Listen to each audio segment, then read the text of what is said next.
दानपत्र में आने वाले पैसा करोड़ों श्रद्धालुओं की आस्था से जुड़ा होता है। अब ट्रस्ट ने आधिकारिक रूप से चंपत राय का इस्तीफा तो स्वीकार कर लिया है। साथ ही ट्रस्ट ने कहा है कि उपलब्ध जांच और तथ्यों के आधार पर उन्हें दोषी नहीं मान रहा है। दूसरी ओर विश्व हिंदू परिषद का कहना है कि इस्तीफा दोष स्वीकार करने के कारण नहीं बल्कि संस्थान की गरिमा बनाए रखने के उद्देश्य से दिया जा रहा है। क्या ट्रस्ट का फैसला उचित है? क्या एसआईटी की रिपोर्ट के बाद और बड़े खुलासे हो सकते हैं? नमस्कार, मैं संजीव कुमार। अयोध्या के राम मंदिर से जुड़ी सबसे बड़ी खबर सामने आई है। जिस विवाद ने पिछले कई दिनों से देश भर में राजनीतिक और धार्मिक हलकों में हलचल मचा रखी थी, उस पर अब श्री राम जन्मभूमि तीर्थ क्षेत्र ट्रस्ट ने बड़ा फैसला ले लिया है। ट्रस्ट ने अपने महासचिव चंपत राय का इस्तीफा स्वीकार कर लिया है। साथ ही ट्रस्टी अनिल मिश्रा का भी इस्तीफा मंजूर कर लिया है। इन सब के बीच ट्रस्ट ने सेवानिवृत्त आईएएस ऑफिसर अधिकारी कृष्ण मोहन को अंतरिम महासचिव नियुक्त किया है। लेकिन सबसे बड़ा सवाल यह है, क्या इस्तीफा देना दोष स्वीकार करना है या फिर यह केवल नैतिक जिम्मेदारी के तहत लिया गया फैसला है? क्या जांच पूरी हो चुकी है या अभी भी कई बड़े खुलासे होने बाकी है? आज की इस वीडियो में हम पूरे घटनाक्रम को शुरुआत से लेकर के अब तक विस्तार से समझेंगे और जानने का प्रयास करेंगे। आखिर मामला है क्या? कुछ समय पहले अयोध्या के राम मंदिर से दानपत्र से चढ़ावे की रकम में कथित चोरी और हेराफेरी का मामला सामने आया। इसके बाद पुलिस और विशेष जांच दल यानी एसआईटी ने जांच शुरू की। जांच के दौरान कई लोगों को गिरफ्तार किया गया, जिसमें चंपत राय के ड्राइवर का नाम भी सामने आया है। यहीं से यह मामला केवल चोरी तक सीमित नहीं रहा बल्कि प्रशासनिक व्यवस्था पर भी सवाल उठने लगे हैं। दानपत्र में आने वाले पैसा करोड़ों श्रद्धालुओं की आस्था से जुड़ा होता है, इसलिए इस मामले ने पूरे देश का ध्यान अपनी ओर खींचा। ट्रस्ट का आखिर फैसला क्या है? अब ट्रस्ट ने आधिकारिक रूप से चंपत राय का इस्तीफा तो स्वीकार कर लिया है। साथ ही ट्रस्ट ने कहा है कि उपलब्ध जांच और तथ्यों के आधार पर उन्हें दोषी नहीं मान रहा है।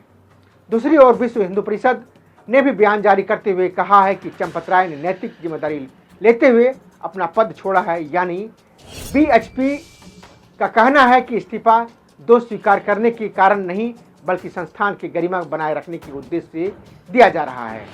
इसी बैठक में ट्रस्टी अनिल मिश्रा का इस्तीफा भी स्वीकार कर लिया गया है। ट्रस्ट ने प्रशासनिक निरंतरता बनाए रखने के लिए पूर्व आईएएस अधिकारी कृष्ण मोहन को अंतरिम महासचिव नियुक्त किया है। एसआईटी जांच अभी भी जारी है। हालांकि ट्रस्ट ने अपना प्रशासनिक फैसला ले लिया है, लेकिन कानूनी रूप से जांच अभी समाप्त नहीं हुआ है। एसआईटी की दूसरी रिपोर्ट प्रस्तुत की जाएगी।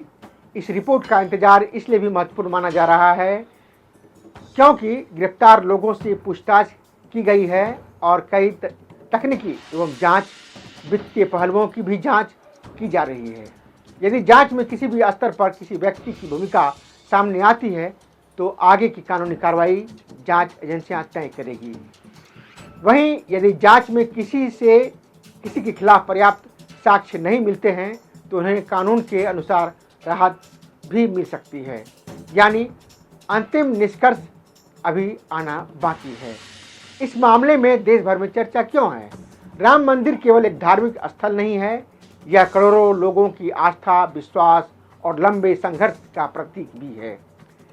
ऐसे में दानपत्र से जुड़े किसी भी विवाद का सामने आना स्वाभाविक रूप से बड़ी खबर बन सकता है। सोशल मीडिया पर इस मामले को लेकर के कई तरह की बातें कही जा रही है। कुछ लोगों ने जांच पूरी होने से पहले ही निष्कर्ष निकाल लिया है, जबकि कई लोगों ने निष्पक्ष जांच की मांग की है। ऐसे मामले में सबसे जरूरी बात यही होती है कि अंतिम निर्णय जांच एजेंसी और अदालत की प्रक्रिया के आधार पर ही माना जाएगा। किसी भी व्यक्ति को लेकर के आरोप के आधार पर दोषी या निर्दोष घोषित करना उचित नहीं है। फिलहाल इस पूरे मामले में जुड़े मुख्य तथ्य यही है कि श्री राम जन्मभूमि तीर्थ क्षेत्र ट्रस्ट ने चंपत राय और अनिल मिश्रा का इस्तीफा स्वीकार कर लिया है। कृष्ण मोहन को अंतरिम महासचिव नियुक्त किया गया है।